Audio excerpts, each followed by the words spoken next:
रत्नागिरी सिंधुदुर्ग लोकसभा मतदारसंघातून महायुतीचे उमेदवार नारायण राणे यांच्या प्रचारासाठी सोमवारी सभा होणार आहे। या सभेसाठी राज ठाकरे मैदानात उतरणार असल्याची माहिती समोर येते। सोमवारी चिपळूणमध्ये राज ठाकरे यांची सभा, नारायण राणे यांच्या प्रचारासाठी राज ठाकरे उतरणार मैदानात।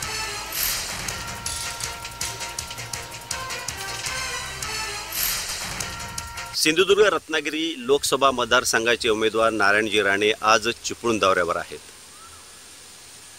राज्याचे उद्योगमंत्री व रत्नागिरीचे पालकमंत्री उदय सामंत यांच्या प्रमुख उपस्थितीत चिपळूणमधील इंदिरा गांधी सांस्कृतिक केंद्र या केंद्राच्या पटांगणावर ही जाहीर सभा होणार आहे।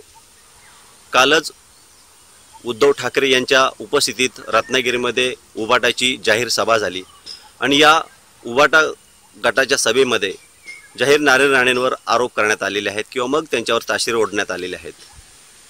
याच आरोपांचा किंवा ताशेऱ्यांचं खंडन नारायण राणे कसं करतात हे पाहणं तितकंच महत्त्वाचं ठरणार आहे। ही सभा सायंकाळी 5 ते 5:30च्या दरम्यान होणार आहे। कॅमेरामन प्रफुल्लसह मी राजेश जाधव, जय महाराष्ट्र न्यूज, चिपळूण, रत्नागिरी।